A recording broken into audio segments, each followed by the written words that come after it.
வணக்கம். இது கற்கை யூடியூப் சேனலுடைய ஊடக தமிழ் பற்றிய கேள்வி பதில் குறித்த பகுதி. ஏற்கனவே நம்ம பார்த்திங்கன்னா பகுதி 1ல் வந்து கிட்டத்தட்ட ஒரு 10க்கும் மேற்பட்ட வினாக்களுக்கு விடைகளை பார்த்தோம்.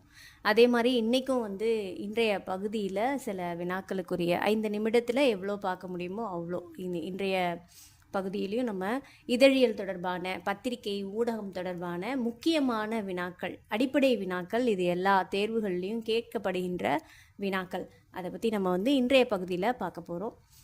முதல் பகுதியில் கடைசியாக கேட்ட கேள்வி, இந்திய பத்திரிகை வரலாறு என்பதே சுதந்திரத்திற்கான போராட்ட வரலாறு என்று கூறியவர் யார் அப்படின்னு கேட்டிருந்தோம். அது வந்து ஆர்சிஎஸ் சர்க்கார் அப்படிங்கிறது தான். அது ஆர்சிஎஸ் அப்படிங்கிறதுக்கான விளக்கம் என்ன அப்படின்னா, ரணதீர் சந்திர சர்மா சர்க்கார் அப்படிங்கிறது தான். இந்த ஆர்சிஎஸ் சர்க்கார் வந்து இந்திய அரசு அதிகாரி. இந்த பிரஸ் இன் இந்தியா என்கிற நூலை வந்து அவர் எழுதியிருக்காரு அப்படிங்கிறது குறிப்பிடத்தக்கது. இந்திய பத்திரிகை வரலாறு என்பதே சுதந்திரத்திற்கான போராட்ட வரலாறு என்று கூறியவர் ஆர்சிஎஸ் சர்க்கார். இந்தியாவின் முதல் செய்தித்தாள் எது அப்படிங்கிற கேள்வி. அதுக்கு விடை பார்த்திங்கன்னா பெங்கால் கெசட் அப்படிங்கிறது தான் விடை. அடுத்த கேள்வி, ஜேம்ஸ் அகஸ்டின் ஹிக்கி வெளியிட்ட இதழ் எது? இதற்கும் விடை பார்த்திங்கன்னா பெங்கால் கெசட் அப்படிங்கிறது தான். பெங்கால் கெசட் அப்படிங்கிறது தான் இதுக்கும் வந்து சரியான விடை. அதன் பிறகு செய்தி இதழ்களில் இடம்பெற்ற முதல் இந்திய மொழி எது அப்படின்னு கேட்குறாங்க. அதுக்கு பதில் வந்து குஜராத்தி என்பது தான் சரியான பதில். 1822 இந்த இதழ் வெளியாது, மும்பையில் வெளியாது. சரியா? குஜராத்தி மொழியில் முதல்ல இந்திய மொழிகளிலேயே முதல்ல செய்தித்தாள் வந்து வெளியிடப்படுகிறது. அடுத்த வினா, இந்தியாவின் பெங்கால் கசட் வந்து வெளியான ஆண்டு எது அப்படின்னு கேட்குறாங்க. 1780 தான் வந்து பெங்கால் கெசட் வந்து வெளிவருது. 1780 அப்படிங்கிறது தான் சரியான விடை. தமிழகத்தில் வெளியான முதல் செய்தித்தாள் எது? சுதேசமித்திரன் அப்படிங்கிறது தான் சரியான விடை. தமிழகத்தில் வெளியான முதல் தமிழ் செய்தித்தாள் எதுனா சுதேசமித்திரன் அப்படிங்கிறது தான். 1882 வெளியாது. அப்போதைய அரசாங்கத்தில் ஜி சுப்பிரமணிய ஐயர் அவர் தான் வந்து பார்த்திங்கன்னா இந்த இதழுடைய நிறுவனராக இருக்கிறார். முதல்ல அது வார இதழாக வெளிவந்து அதன் பிறகு தான் வந்து 1889 நாளிதழாக வெளியாது அப்படின்னு சொல்கிறாங்க. இப்போ தமிழகத்தில் வெளியான முதல் தமிழ் செய்தித்தாள் சுதேசமித்திரன் அப்படிங்கிறது. அடுத்தது பார்த்திங்கன்னா இந்திய இதழியலின் தந்தை.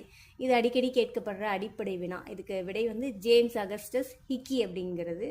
காகிதம் செய்யும் முறையை முதலில் கண்டறிந்தவர் யார்? சீனர் அப்படிங்கிறது நம்ம எல்லாருக்குமே தெரியும். சீனர்கள் தான் வந்து காகிதம் செய்யக்கூடிய முறையை வந்து முதல்ல கண்டுபிடிச்சாங்க அப்படிங்கிறது.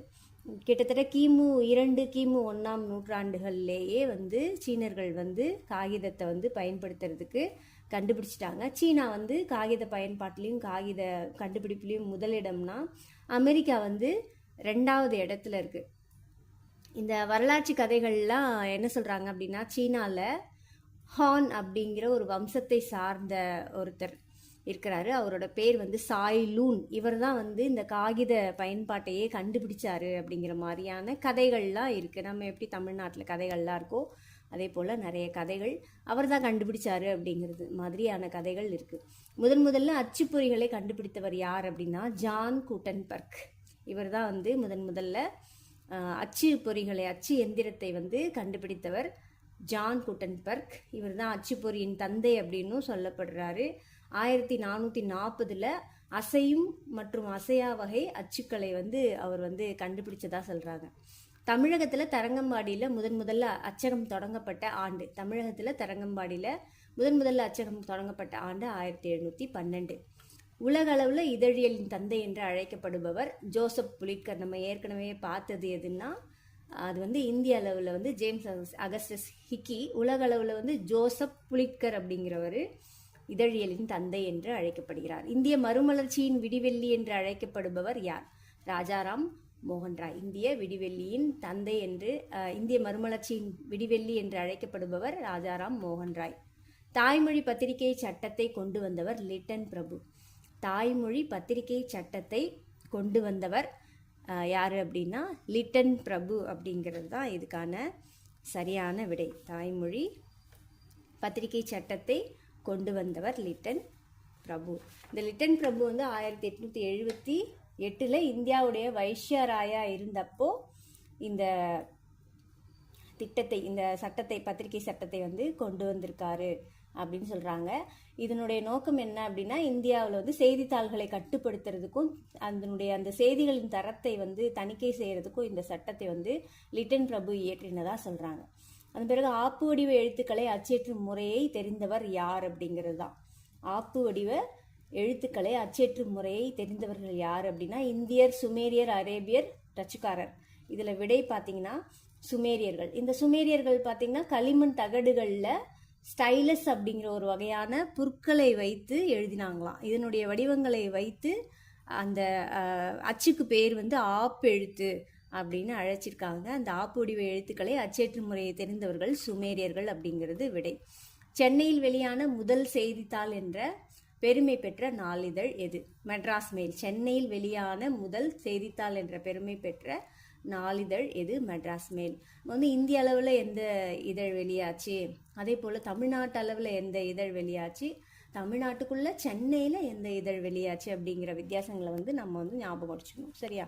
சென்னையில் வெளியான முதல் செய்தித்தாள் என்ற பெருமை பெற்ற நாளிதழ் மெட்ராஸ் மெயில். சிப்பாய் கழகம் நடைபெற்ற ஆண்டு 1857. சிப்பாய் கழகம் நடைபெற்ற ஆண்டு 1857. பிரிட்டிஷாருடைய கிழக்கிந்திய கம்பெனிக்கு எதிரான கிளர்ச்சியை ஏற்படுத்தியது இந்த சிப்பாய் கழகம். இந்த புரட்சி மாதிரியே பார்த்தீங்கன்னா 1806 ஆண்டு வேலூரில் நடைபெற்ற ஒரு வேலூர் புரட்சி சொல்லுவாங்க, 1806. அதே போல் 1857 ஒரு 51 வருடங்களுக்கு அப்புறம் ஏற்பட்டது தான் இந்த சிப்பாய் கழகம் அப்படின்னு சொல்கிறாங்க. இந்தியாவில் பார்த்திங்கன்னா அரசியல் சார்ந்த இதழ்கள் அல்லாதது எது அப்படின்ற ஆப்ஷன் கேட்டிருக்காங்க. அது வந்து இந்தியன் பஞ்ச் அப்படிங்கிறது. இந்தியன் பஞ்ச் அப்படிங்கிறது என்ன அப்படின்னா, மற்ற இதழ்கள்லாம் அரசு அந்த நாட்டு நடப்பு பற்றியெல்லாம் சொல்கிற மாதிரி இருந்தால், இந்தியன் பஞ்ச் அப்படிங்கிறது கார்ட்டூன், வெறுமனே கேலி சித்திரங்கள் மட்டும்தான் அந்த இந்தியன் பஞ்ச் அப்படிங்கிற இதழில் வரும். அதனால் அப்போ அந்த ஆப்ஷனில் வந்து இந்தியன் பஞ்ச் அப்படிங்கிறது தான் சரியான விடை. இந்திய தேசிய காங்கிரஸ் தோன்றிய ஆண்டு 1885. இந்திய தேசிய காங்கிரஸ் தோன்றிய ஆண்டு 1885. டிசம்பர் 28 பிரிட்டிஷ் அதிகாரியாக இருந்த ஆலன் ஆக்டோவின் ஹியூம் அப்படிங்கிறவருடைய முயற்சியால் இது தொடங்கப்பட்டது. இதனுடைய தலைவர் யார் அப்படிங்கிறதும் முக்கியமான வேணா, WC பானர்ஜி அப்படிங்கிறது தான் இந்த இந்திய தேசிய காங்கிரஸினுடைய தலைவர். கேசரி என்ற நாளிதழை தொடங்கியவர் யார்? கேசரி என்ற நாளிதழை தொடங்கியவர் யார்? பாலகங்காதர திலகர் அப்படிங்கிறது தான் ஆன்சர். பாலகங்காதர திலகர். மராத்தி மொழியில் இந்த கேசரி அப்படிங்கிற இதழ் தொடங்கப்பட்டது 1881 தொடங்கினார். ஆங்கிலேயருக்கு எதிரான கருத்துக்களை கொண்டு வந்து இந்த இதழ் வெளிவந்தது அப்படின்னு சொல்கிறாங்க. ஆங்கிலேயருக்கு எதிரான கருத்துக்களை கொண்டு இது வெளிவந்தது அப்படின்னு சொல்கிறாங்க. அதன் பிறகு இந்தியா செய்தித்தாள் சட்டம் அறிமுகப்படுத்திய ஆண்டு. இந்தியா செய்தித்தாள் சட்டம் அறிமுகப்படுத்தப்பட்ட ஆண்டு 1910. இந்தியன் ப்ரெஸ் ஆக்ட் அப்படின்னு சொல்லுவாங்க. இந்திய செய்தித்தாள் சட்டம் கொண்டு வரப்பட்ட ஆண்டு 1910. நியூ இந்தியா என்ற இதழ் தொடங்கியவர் யார்? நியூ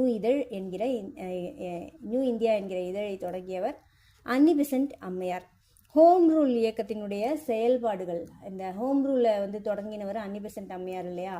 இந்த ஹோம் ரூல் இயக்கத்தினுடைய செயல்பாடுகளை கொண்டு மக்கள்கிட்ட சேர்ப்பதற்காகவே இந்த ஒரு இதழை வந்து அவர் நியூ இந்தியா அப்படிங்கிற இதழை தொடங்கி அதில் வந்து ஹோம் ரூல் பற்றின விஷயங்கள்லாம் வந்து மக்களுக்கு கொண்டு போய் சேர்த்தவர் அன்னி பெசன்ட் அம்மையார். 1915 இந்த இதழை வந்து அவர் தொடங்கியிருக்கிறார்.